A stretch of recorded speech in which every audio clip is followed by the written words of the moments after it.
Eno ye program yo ensulo eyenkya wano ku 3 ABN TV. Yiga okutandika olunaku ne Katonda. Nkulamusizaako omulabi waffe owa TV yaffe Enganzi 3 ABN TV. Webale kulaba. Kansubire olabanga bwonyumirwa. Yeebazibwe nnyo Katonda waffe abukeesezza n'obwolwaleero. Nzaali mu maaso go azze okubaako kyengabana awamu naawe okuyita mu puroguramu yaffe Enganzi ensulo eyenkya. Amannya gange nze Josephine Kateesigwa. Nsaba Mukama akumpeera omukisa ng'owuliriza ate nga bw'oyiga. Ekyokuyiga kyaffe eky'olwaleero kiriko omutwe ogugamba nti okusalawo kumu. Weewombeeke tuweeyo okusaba nga tugenda okutandika tuwonga emikono gya Katonda. Katwebaze. Omulungi Tata waffe ajjudde ekisa n'okusaasira. Tukwebaza mukwano gwaffe tukubanga n'olwaleero okkiriza bukye. Bangi nnyo abavudde mu bulamu obw'ensi eno okuyita mu kiro kino. Ffe b'owadde omukisa okukeesa Mukama tetuyinza kukitwala nga kya bulijjo. Kya muwendo ddala weewaawo tetukigwana na kukigwana. Naye tukwebaza kubanga otuwadde omukisa n'otugonnomolako ekirabo ekyokussa omukka omulamu gwe tussa mu nnyindo zaffe. Weebale nnyo Mukama kubanga ne leero tuleese ku nkya y'olwaleero okubaako ebigambo bye tuyiga, ebigambo eby'amawulire amalungi ag'obulokozi. Leka Mwoyo Omutukuvu ajje Mukama atuyigirize era atuluŋŋamye. Kwe kusaba kwaffe n'okwebaza nga tubiyisa mu linnya Egganzi ly'Omwana we Yesu Kristo era Omulokozi waffe. Amiina. Amiina. Okusalawo kumu gwe mutwe gw'ekyokuyiga kyaffe eky'olwaleero. Olunyiriri lwe tugenda okutambulirako mu kyokuyiga kyaffe eky'olwaleero guvudde mu kitabo ekya Yokaana essula 10 n'olunyiriri olw'omwenda. Bw'oba olina Bayibuli yo wondabiraawo nkusaba ogibikkule ogende nange mu kitabo ekyo olwesomere.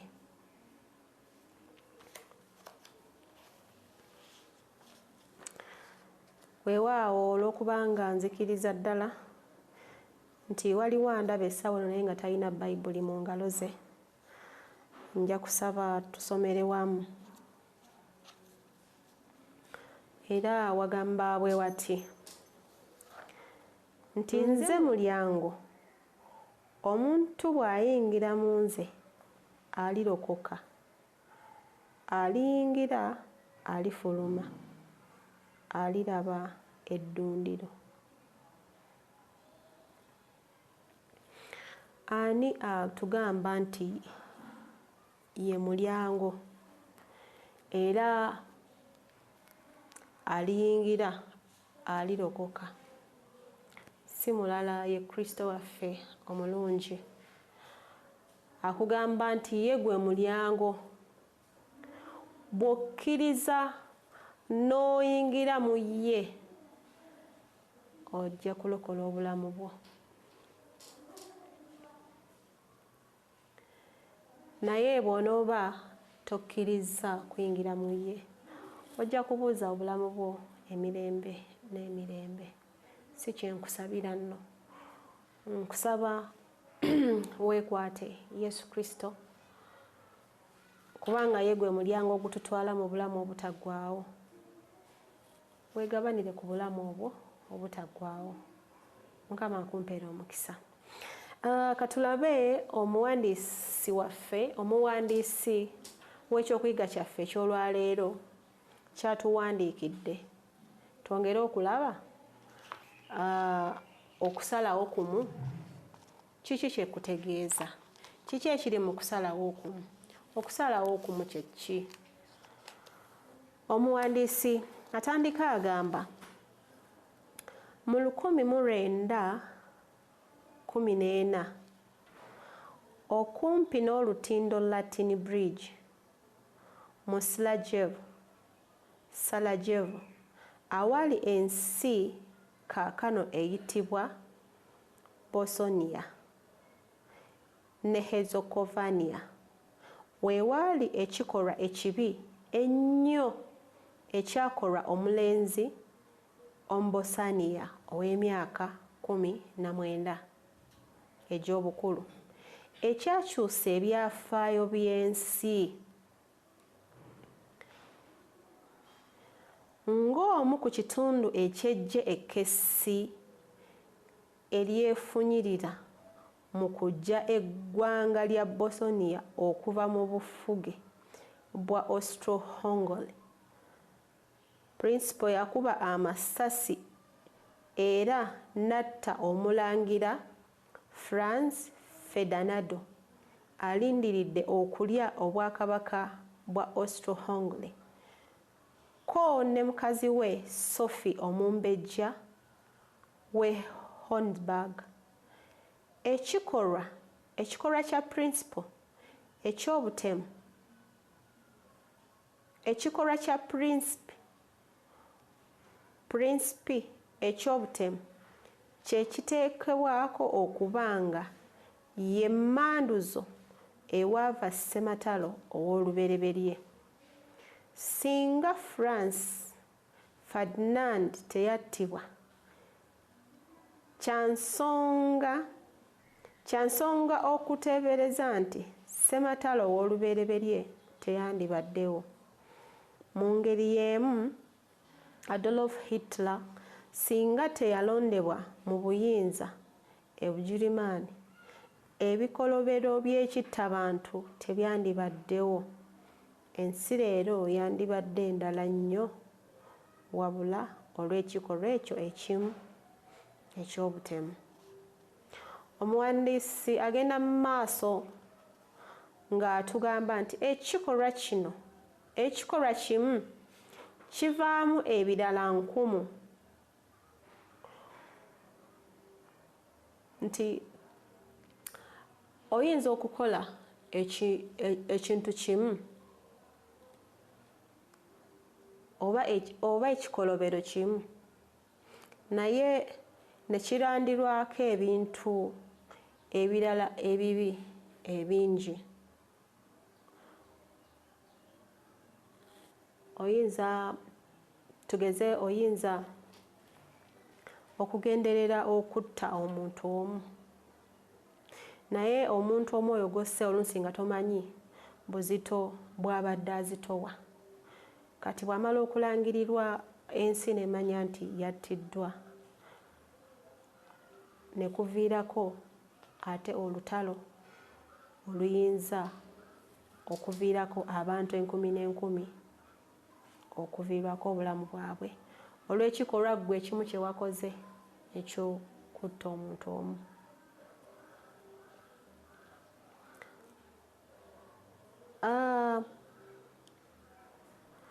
Mu October wa 1912 eyali pulezidenti wa America Theodore Roosevelt yawona okutemulwa bwe yali ng'anoonya obululu Milwaukee mu ssaza ly'e Wisconsin. Yakubwa essasi mu kifuba nga tayinza kuliwona wabula teyakoma mu kuwona kugezaako kuttibwa kyokka naye era yamala kwogera bubaka bwe obwatwala eddakiika 9 amale okukkiriza abasawo okumukolako. Essasi lyayita mu kkooti ne mu kasawo mwateeka galubindi ze ko ne mu bubaka bw'emikko 50 bwe yali afunyizzaamu n'abuteeka mu nsawo y'ekkooti. yagamba abaali bamuwuliriza nti olina kukola ekisingako awo okutta sseddume w'ente. Kale singa Roosevelt obubaka yali abutadde mu nsawo ndala, nkakasanga teyandirutonze.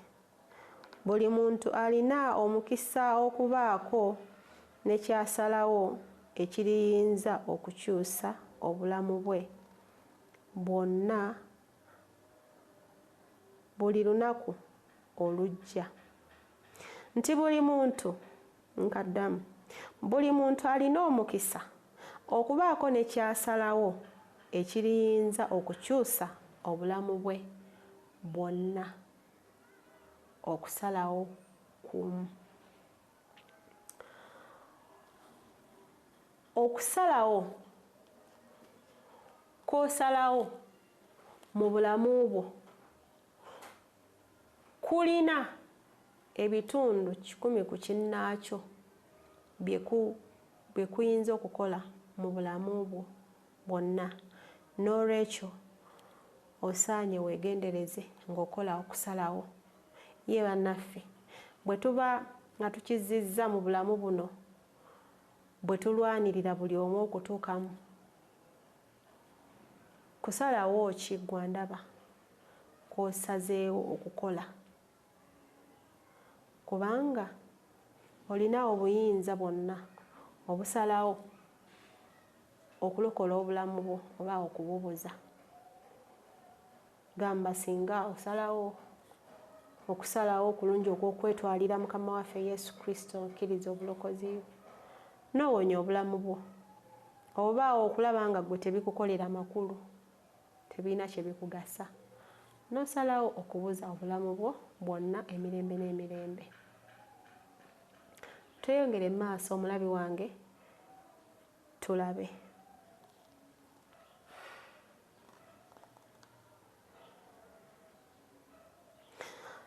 Omuwandiisi agenda mu maaso n'agamba nti Yesu agamba buli lunaku olujja obulamu bwonna bwandiweereddwayo eri Yesu nga Mukama era omulokozi. Abaffe, obulamu bwo wali okoze okusalawo okubuwa Mukama waffe Yesu Kristo, oba okyalinda waliwo abalina okukusalirawo? Taata wo anaakulaba atya, maama wo anaakulaba atya, bba wo anaakulaba atya, mukyala wo anaakulaba atya, abaana bo banaalaba batya ng'ova mu ddiini gye baakuzaaliramu, ng'okola okusalawo okwawukana n'ebyokuze nabyo okuva mu ddiini y'abajjajjaawo. Okusalawo kumu kukola ebitundu 100 ku bulamu bwo, either okukuzikiriza oba okulokola obulamu bwo. Kati kiri gy'oli okukola okusalawo okusinga obulungi mu bulamu bwo. Omuwandiisi agamba essaala ennyangu ey'okwewaayo ekyusa obulamu okubuzza eri Kristo. Singa osaba essaala ddala nga weeweereddeyo, owaddeyo omutima gwo gwonna eri Yesu Kristo, osobola okulokola obulamu bwo. Agamba nti oyo afuula omutima gwe amaka mw'atuula era n'ajjuza obulamu bwe okubeerawo kwe. Okusalawo kwangu kuzza buggya obulamu obwonoonebwa ekibi, ng'ekisa kya Yesu bwe kifuula omwonoonyi ekitonde ekiggya. Okusalawo kwangu kuzza buggya obulamu obwonooneddwa ekibi. Singa osalawo nti weewaawo byenkoze mbikoze, nkoze kino nkoze kino nkoze kiri, naye n'okola okusalawo kumu n'ogamba no, ekimala kimala. Leero nsazeewo okwetwalira Mukama waffe Yesu Kristo. Omuwandiisi atugambye nti okusalawo kwo kw'oba okoze kusobolera ddala okukufuula ekitonde ekiggya.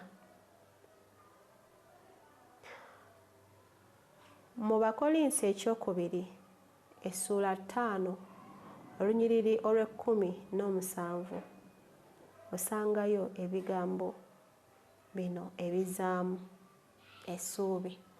Nsaba obikule Bayibuli yo osome ebigambo bino.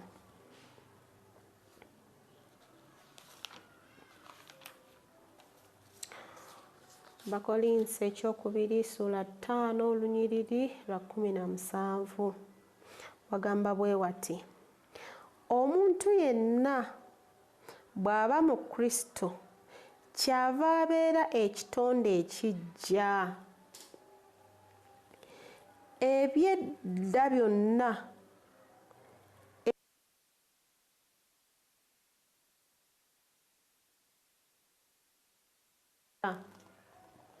si kya nsonga by'obadde okola, si kya nsonga butya bw'obadde weeyisa. Bayibuli etugambye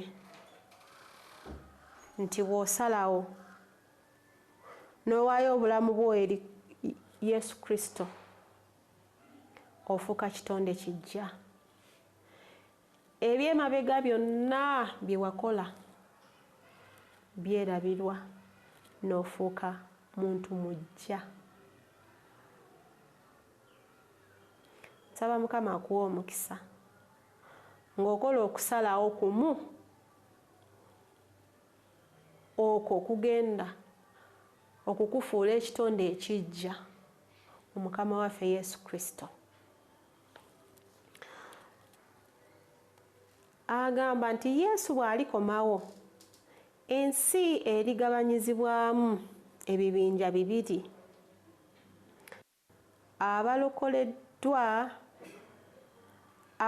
abalokoleddwa n'abalibula.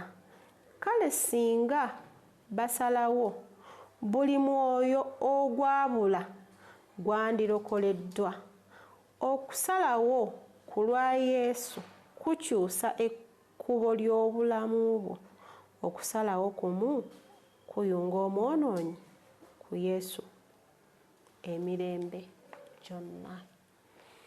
Okusalawo kumu kw'osalawo essaawa eno nti kati nze eby'emabega mbivuddeko, njagala kukyusa bulamu bwange kubuggyako ebyo bye mbadde nkola ebitaweesa Mukama Katonda kitiibwa, ntambule ng'ekigambo kya Katonda bwe kigamba,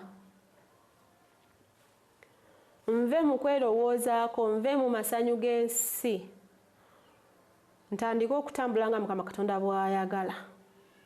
Okusalawo kwo okumu kw'oba okoze kugenda kulokola obulamu bwo era ofune obulamu obw'emirembe n'emirembe obutaggwaawo. Nkimanyi si kyangu okukeera obukeezi n'ogamba nti kati bye mbadde nkola ebitali bituufu mbirese. Kitwala akabanga era kikwetaagisa kuba mumalirivu ne weewaayo eri Mukama Katonda n'omusaba akuwa amaanyi akusobozese oleke ebyo ebibadde bikuggye mu kkubo lye, okomewo otambule nga ye bw'ayagala. Kikwetaagisa kusalawo ate kati kukkiriza Yesu Kristo nti ye mulokozi wo era n'omwekwata n'okola nga ekigambo kya Katonda bwe kigamba. kale anakuzza naye obujja n'ofuuka ekitonde ekijja neweewangulira obulamu obutaggwaawo mu Kristo Yesu Mukama waffe.